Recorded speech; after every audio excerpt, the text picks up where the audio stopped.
Hi, my name is Ethan Frigon. I'm a second-year mechanical engineering student at the University of Alberta, and for my Mec E 200 video presentation, I'm going to be talking about how the relationship between urban sustainability, i.e. the belief that a culture and a community can be both self-sufficient in renewable energy and reliant on their own costs, and the relationship between mechanical engineering innovations. So today I'm going to be focusing on three main topics of innovations that help push urban sustainability. And that would be lampposts and the idea of light-sensitive lampposts, passive solar design to help with heat costs, and dams to help with clean energy. So let's get started. As mentioned earlier, one of the many ways that engineers have had to come up with innovations to help combat pollution is the idea of passive solar design. Now what passive solar design is, it uses the angle of the sun and a highly absorbent, high thermal retention floor to help lower the cost of electricity bills for heating and gas-powered heat systems, furnaces. So how it works is they have a small aperture hanging over top of a large window, usually facing west or east as the sun sets. So during the summer, the sun has a much higher altitude than during the winter, so the sun's rays will bounce off of the aperture, releasing them back in, keeping your house nice and cool. And then during the winter low angle allows the heat rays to go through the window pane and absorb into this high thermal retention floor, which then keeps the floor warm, which then allows air and heat to be released during colder nights or during stuff like that. The second idea I'm bringing forward to you guys today is the idea that engineers came up with called a dam. Now most of you guys know how the dam works.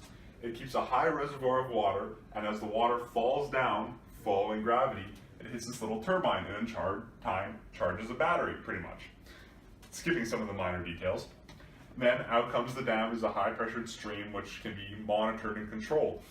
So this produces clean energy, whereas coal produces CO2 emissions and CH4s that deplete our ozone layer.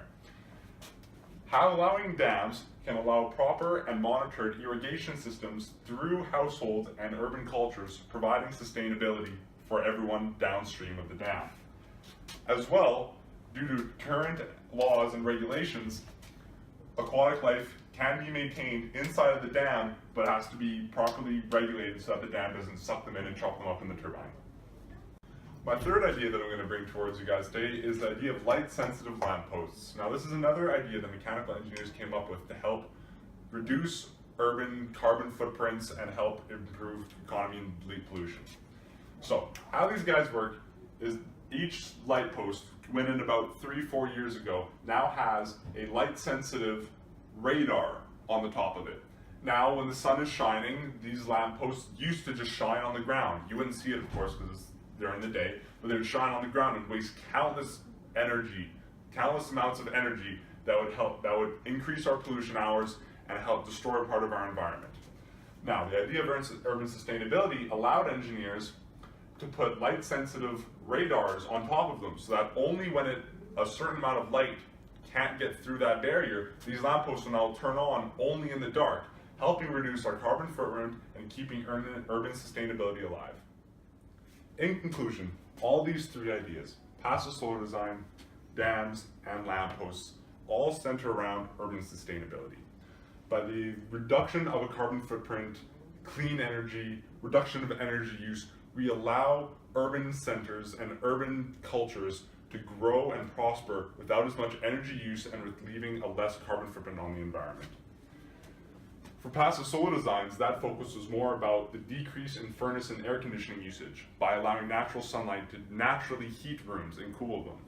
For dams, it was producing clean energy while also controlling irrigation systems downstream. And for lampposts, it was simply the cut of energy costs it would take and money out of taxpayers' wallets to produce so much energy lighting up the roads.